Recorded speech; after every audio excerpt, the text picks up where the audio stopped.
Hi everyone, welcome to another video for today, which I will share with you the things that I learned and will take into consideration from buying other handbags.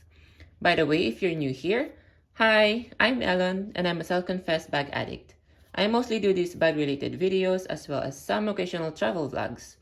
So if these are the videos that you enjoy watching, please do consider subscribing. And let's begin.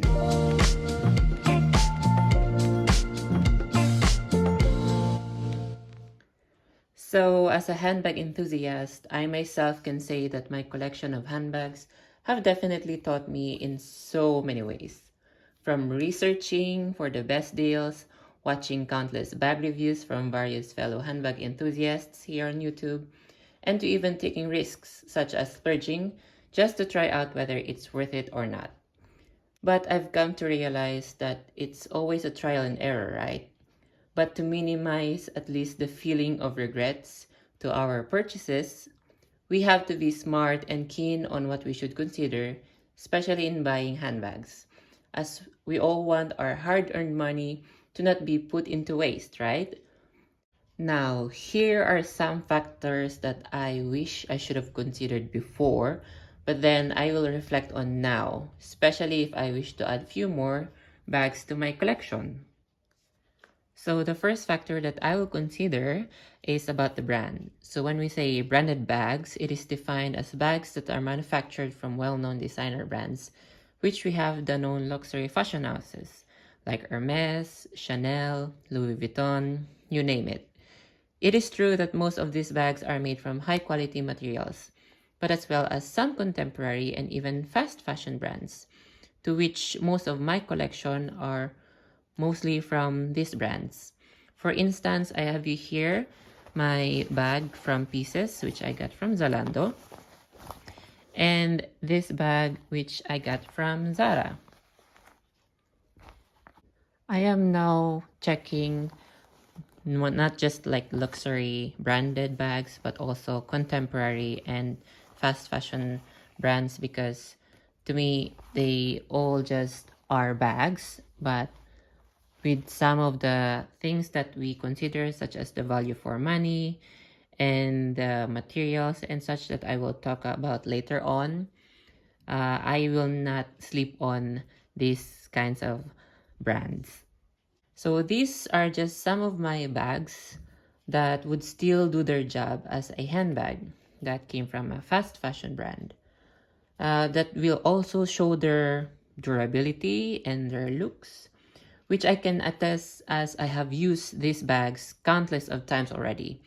And I've never been more than happy that I considered these bags to be in my collection. So you might also want to consider checking out some of the contemporary and fast fashion brands. So the next one will be about the design. Now we have different designs and styles of handbags, from trendy to classic ones and even seasonal ones. I myself sometimes follow the trend, but not to a point where I must have everything what is out there.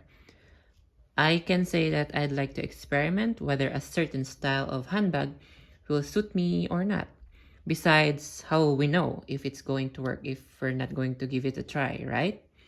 So what I have you here are some of my handbags that I think falls to the category of each one. So just like my Jimmy Choo card holder ones, which I believe falls into seasonal ones with its embellishments and patterns. Definitely, I can just see myself using this through special occasions such as holidays and such.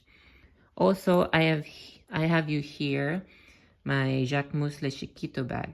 Now, this bag has been a trendsetter years before, and now I to me I see it still as a trendsetter, but also looking like a classic bag for me. So also speaking of classic ones, I have you here my APC Mini Grace snake skin bag. So this one to me is a classic as I've already described it. I believe in that word.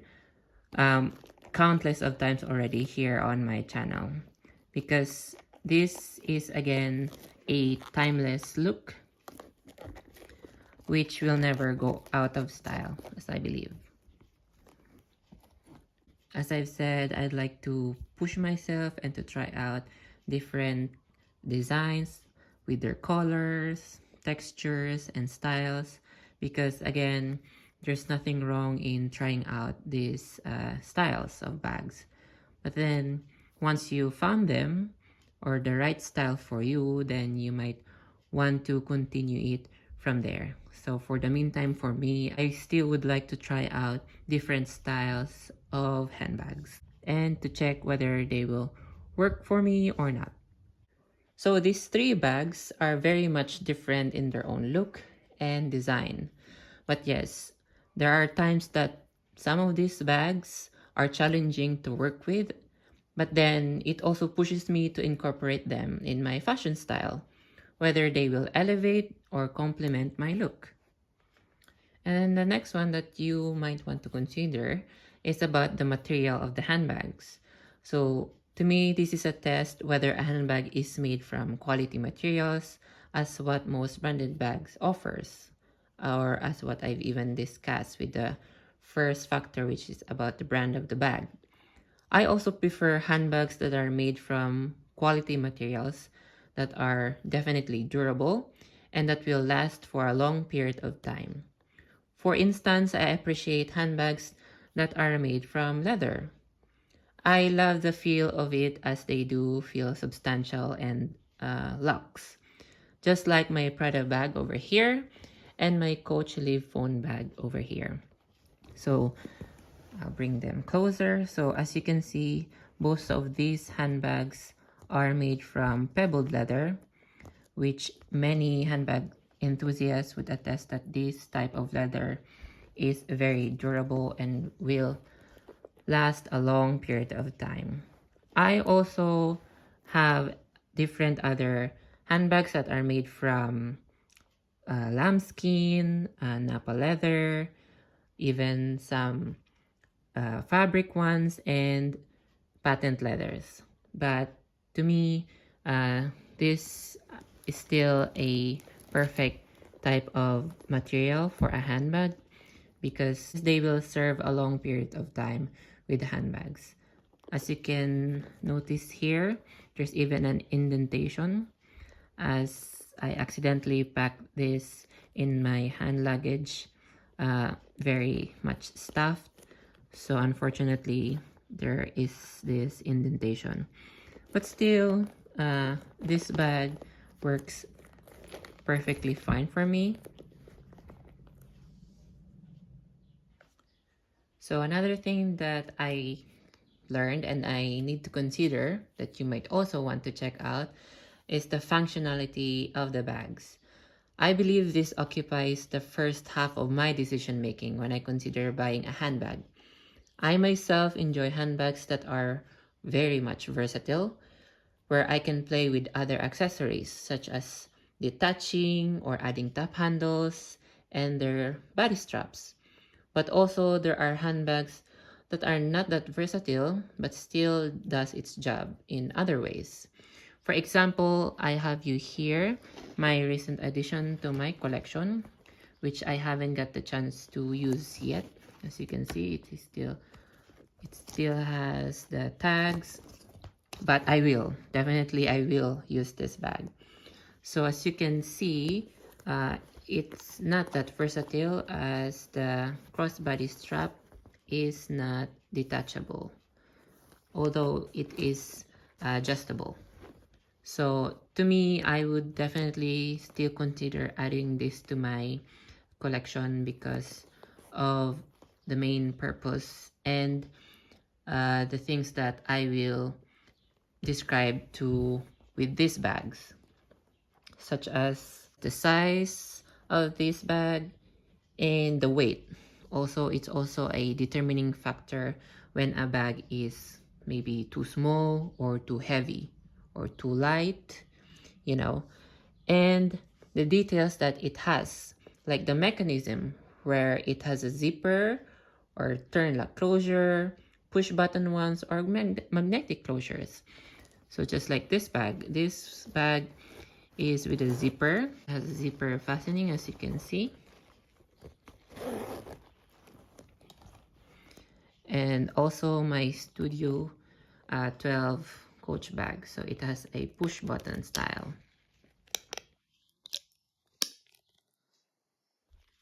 But most importantly, the determining factor of a functionality of a bag is to what can you fit in the bag. I can say that I am a fan of micro bags. As you can see, or the collection that I have are mostly composed with micro bags. But we cannot deny to the fact that there is really a huge difference when you can put as many essential to the handbag. So lately, I've realized that I am more leaning to bigger bags. I mean, I still love micro bags, but I am now more keen to searching for bags that can carry my essentials because I am not getting any younger. So I would like to bring as much stuff as possible. So the next factor for me in considering a handbag is to where to get it, right? Whether I would like to have new bags or would like to try out pre-loved ones, which recently I've been checking out some pre-loved ones and I am not that much disappointed because I even feel lucky that I was able to get almost uh, excellent kind of quality or in pristine condition kind of bags. So I am also guilty of buying online as much as possible versus to like go to an actual boutique or to the store. So there is really a huge difference when you can actually see and feel the handbag by in your hands and not just rely on the photos or videos. Because again, I am guilty of buying my handbags online or yeah, the most of my handbags that I have in my collection were bought online. But then I mostly do intense research for the handbag that I've been eyeing before I finally decided to purchase it, especially if they are also, again, from the pre-love markets. Just like my Coach Keep Turn Lock bag. So this bag, I've already made a bag review together with some of the bags that I've already showed before. So I will put their links in the description box so you can all check them out. So again, this bag is one of my somehow greatest possession in my collection because I've got this bag in a very excellent condition. There were just some little flaws, but still I am able to get this one and I feel very lucky to have this one. So you might also want to consider checking out some pre-love markets, especially if there are already models of bags that are no longer available in the boutiques or online. And the last factor that I will have to consider is about the budget or the price that you have. I am glad that most of my handbags came from a very good deal. I rarely buy on its retail price unless it's already been in my wish list for a long period of time, or as I've said, the model has already been discontinued. Also, this takes the other half of my decision making to whether I would finally purchase the bag. I always ask myself if do I really want the bag or do I need it? Because it is really not easy for me just to let go of my savings. I make sure that these handbags as well will be put into use for the value of the amount of money that I spend.